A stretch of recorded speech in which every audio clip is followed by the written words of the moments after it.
$98 billion. That is the size of the global ice cream business, and the company that keeps beating the giants inside it runs out of a village south of Georgian Bay with 850 people on the payroll. If you ever slid open a grocery freezer in Canada in the 1980s, you saw it. One carton sitting in a stark black box, while everything around it was white and pastel. You either reached for it out of curiosity or walked straight past. That was Chapman's.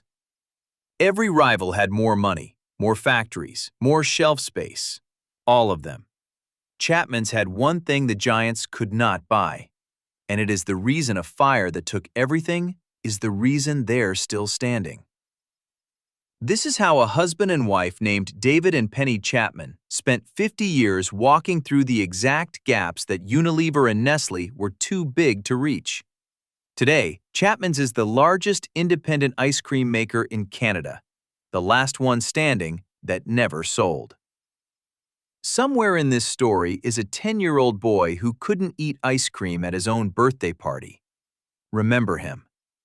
I cover companies that die for a living. I read this file twice because it doesn't read like the others. It's the rare one that should have gone under a dozen times and didn't. 3 gaps kept a village creamery alive against billion-dollar empires. I'll take them in order.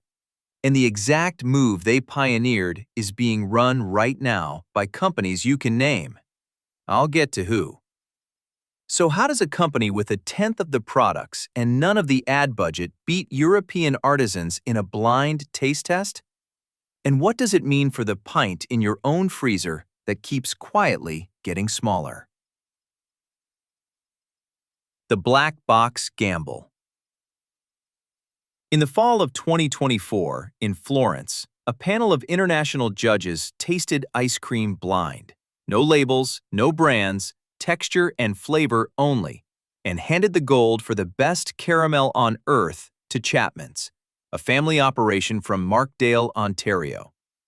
The winning batch, a salty caramel crunch, took 33 rejected attempts to get right. The strange part sits 15 years before that trophy. On a September afternoon in 2009, 36 years of this factory burned to the ground. And it is the single reason Chapman's can make a promise no giant can match. I'll come back to how it burned. The Chapman's started in 1973 with 4 employees and 2 used delivery trucks. David had come to Canada in 1967, married Penny, and the two went looking for a business of their own. They landed on the one industry that punishes newcomers hardest: dairy. You cannot just build a plant and buy milk in Canada. The whole system runs on a quota. You need the legal right to purchase raw dairy before you pour a single carton. So the Chapmans bought an old local creamery, the Maypole Dairy, purely to inherit its milk rights, and got to work. Then they broke every rule in the freezer aisle. 15 flavors, launched at once, packaged in stark black 2-liter boxes at a time when every dairy brand used white and pastel to signal clean milk. Grocery buyers didn't want it. A black box read as wrong, which forced the Chapmans to win on the only thing left: the product. They committed to 100% Canadian milk and cream, no imported dairy, no filler. The trust that bought them eventually pried open the shelf space the black box couldn't. Then they went hunting for the customers the giants ignored. A premium line in 1980, a dairy-free sorbet in 1985, in 1989, a frozen yogurt, and for a while, they were the only company in the country making it. A vanilla ice cream sandwich in 1994 that became the top-selling novelty nationwide. Behind it sat a real flavor laboratory, run by a lead scientist named Tammy Barrett, feeding a catalog that would grow past 280 products. Today, the plant pours out roughly 50 million liters a year, enough to fill more than 20 Olympic pools. Moving that much frozen dairy without a single melt meant owning the road. So Chapman's built its own cold distribution network and ran 50 refrigerated trucks over 3 million kilometers a year, with no outside firm ever touching the chain. It worked.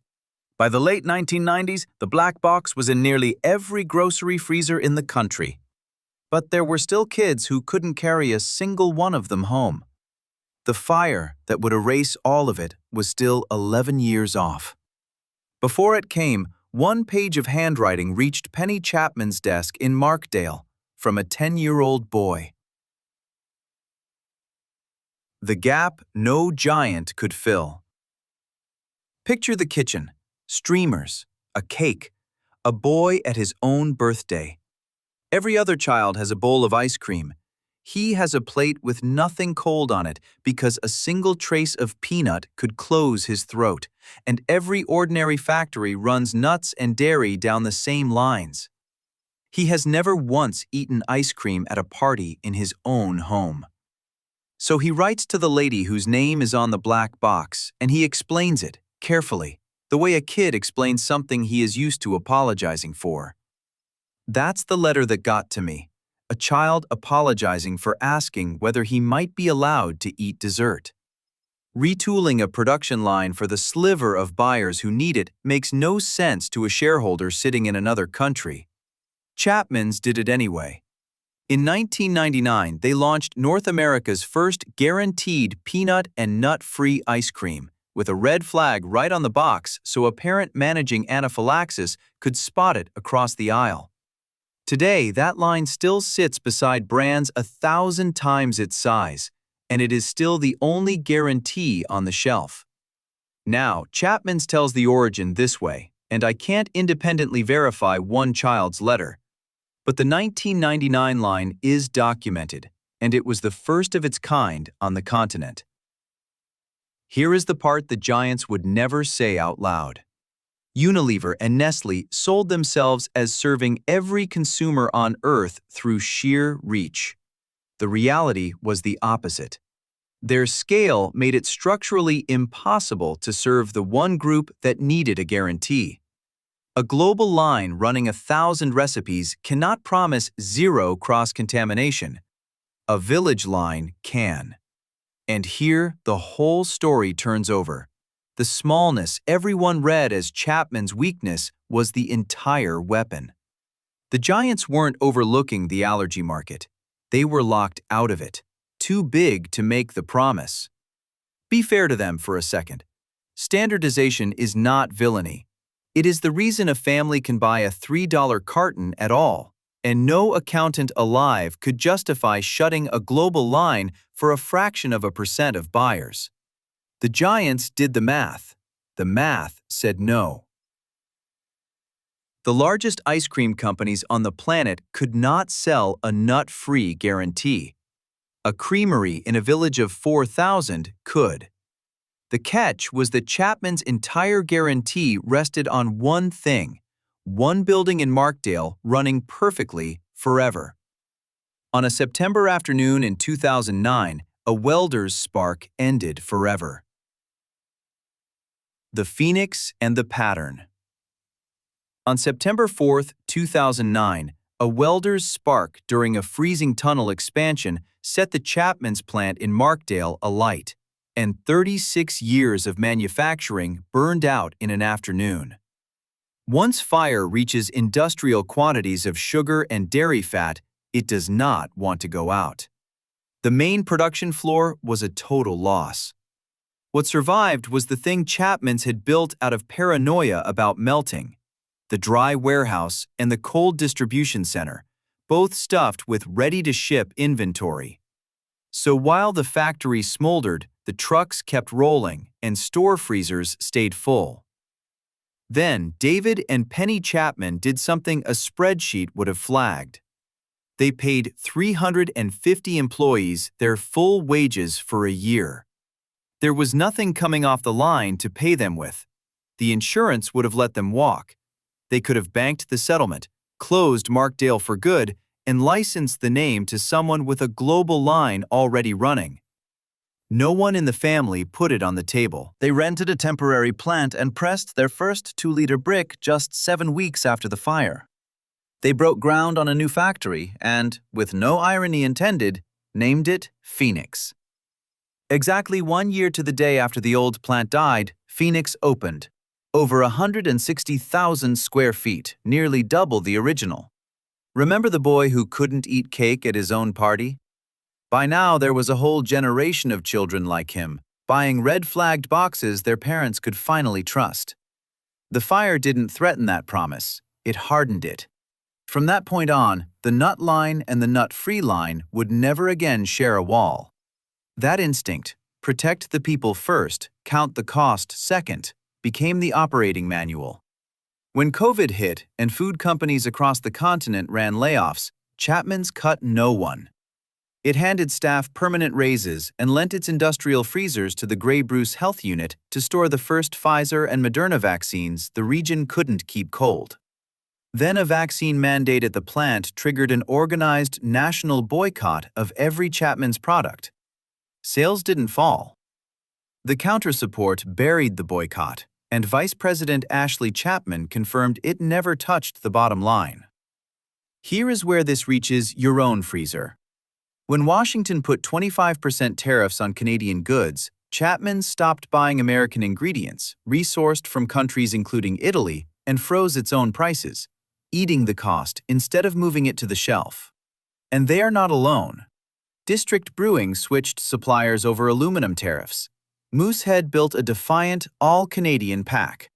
Quebec's liquor monopoly reported its home province products up almost 70%.